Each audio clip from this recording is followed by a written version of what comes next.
할렐루야. 안녕하십니까. 날이 참 좋습니다. 이런 날은 저녁을 드시고 난 후에 말씀 생각하시거나 또 찬송을 부르면서 산책을 하면 어떨까요? 내용이 많아서 또 부지런히 들어가 보겠습니다. 오늘은 12절부터 두 번째입니다. 하나님은 예로부터 나의 왕이시라 사람에게 구원을 베푸셨나이다. 특별히 하나님의 왕으로서의 면모를 드러내는 것은 하나님의 백성인 이 시인이 왕이신 하나님께 예속된 존재라는 것과 더불어 이 시인 자신을 보호하실 의미가 있음을 강조하고 있습니다. 13절 주께서 주의 능력으로 바다를 나누시고 물 가운데 용들의 머리를 깨뜨리셨으며, 궁극적으로 시인은 과거 홍해를 갈라 바다를 건너 이스라엘 자손들에게 갈 길을 열어주시고 또 기가 막힌 구원을 이루신 것처럼 하나님께서 지금 절박한 상황에 놓인 자신들에게 그때의 동일한 구원으로 베풀어 주실 것을 기대하며 청원하고 있는 것입니다. 용은 한글 개역 성경에서 다른 부분에서는 뱀으로 번역하기도 합니다. 이는 성경에서 애굽왕 바로 또는 이방 나라를 지칭하기도 하는 것이지요. 14절 리워 야단의 머리를 부수시고 그것을 사막에 사는 자에게 음식물로 주셨으며, 리워 야단은 악어로 보고 있으며 13절에서 나온 용처럼 이 리워 야단은 악의 상징으로 표현하고 있습니다. 사막에 사는 자는 사람으로 보느냐 동물로 보느냐에 따라서 번역상의 차이가 있습니다. 한글 개역 성경은 사람으로 보고 있지만 표준 새 번역에서는 짐승으로 번역하고 있습니다. 하나님을 대적하는 악한 세력에 대한 하나님의 공의의 심판은 너무나 엄정하다는 의미를 강조하고 있지요. 15절 주께서 바위를 쪼개어 큰 물을 내시며 주께서 늘 흐르는 강들을 마르게 하셨나이다. 시인은 출애굽 당시 하나님의 인도와 보호하심을 보여준 사건들을 들어 하나님과 이스라엘 관계의 언약적 관계와 또 그 관계의 돈독함을 계속적으로 보여주고 있습니다. 출애굽 후 광야를 지나는 동안 하나님께서 호렙산에서 반석을 깨뜨려 물을 주신 것과 신광야에서 또 반석에서 물을 얻게 하신 일을 묘사하고 있는 것이지요. 본문의 사건은 이스라엘 백성들이 가나안 땅에 들어가기 위해서 물의 흐름을 잠시 멈춘 요단강 도하 사건도 보여주고 있습니다. 영원히 멈추지 않았을 것만 같았던 원수들의 번영과 성공을 하나님께서 단번에 끊어버리셨다는 사실을 상징적으로 나타내고 있습니다. 16절 17절 낮도 주의 것이요 밤도 주의 것이라 주께서 빛과 해를 마련하셨으며 주께서 땅의 경계를 정하시며 주께서 여름과 겨울을 만드셨나이다. 16절에서는 낮과 밤으로 17절에서는 여름과 겨울이란 상반된 단어를 사용해서 창조 질서에 나타난 하나님의 섭리를 보여주고 있습니다. 낮과 밤은 평안과 고난을 상징하고요. 빛과 해는 하나님께서 이스라엘 백성들에게 구원과 번영을 예비하사 다시금 형통케 하시게끔 하는 것을 나타낸 표현입니다. 18절 여호와여 이것을 기억하소서. 원수가 주를 비방하며 우매한 백성이 주의 이름을 능욕하였나이다.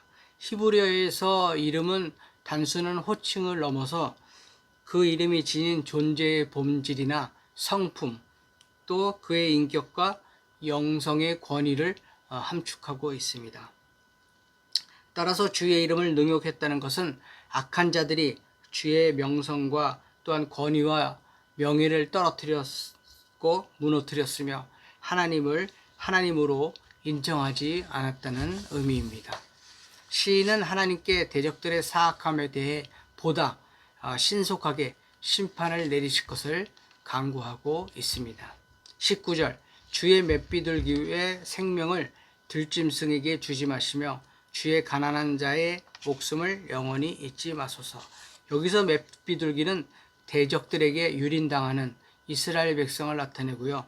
들짐승은 백성들을 공격하는 포악한 바벨론을 말합니다.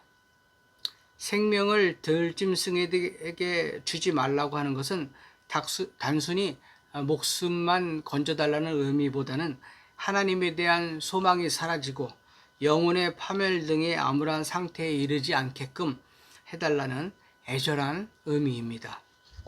한편 시인은 본문에서 바벨론에게 짓밟힌 자신들을 가리켜 주의 가난한 자로 표현하고 있습니다. 이는 물론 경제적으로나 정신적인 측면에서 고통당하는 자를 의미하고 있지요.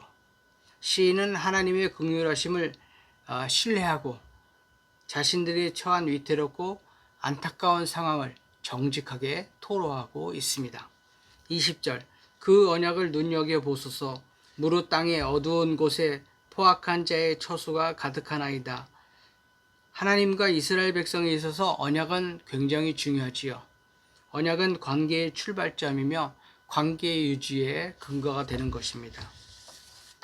시인은 징계 가운데서도 회개하고 돌이키는 자, 또 전적으로 신뢰하는 자에게 용서와 회복을 약속하신 하나님의 언약을 기억하고 다시금 언약에 근거하여 은혜 베푸시기를 간구하고 있습니다.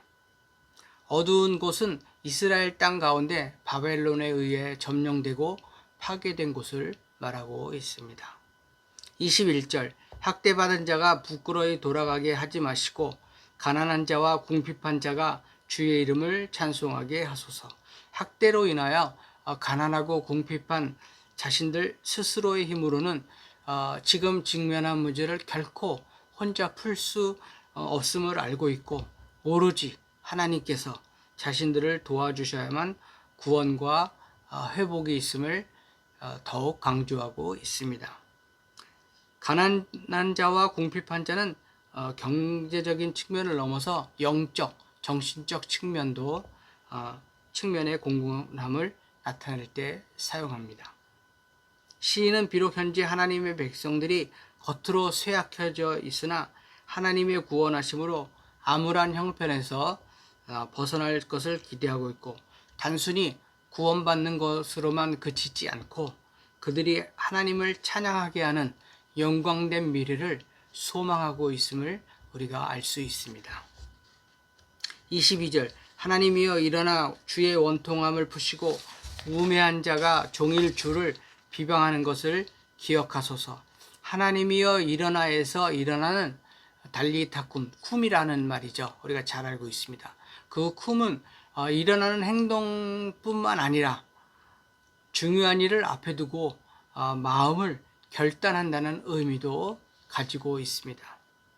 원통함을 푸시고를 직역하면 당신의 다툼을 다투소서라는 것으로 직역할 수 있습니다. 이것은 이스라엘에 대한 바벨론의 공격을 더 강력한 하나님의 힘을 통해 종식시켜달라는 의미입니다. 우매한 자가 종일이라는 말은 그들이 영적으로 우매하다는 사실과 더불어 쉴 틈 없이 하나님을 대적하는 그들의 집요함을 나타내는 표현입니다. 23절 주의 대적들의 소리를 잊지 마소서. 일어나 주께 항거하는 자의 떠드는 소리가 항상 주께 상달되나이다. 주의 대적의 소리라고 하는 것은 바벨론이 이스라엘군을 점령하고 승리의 외침을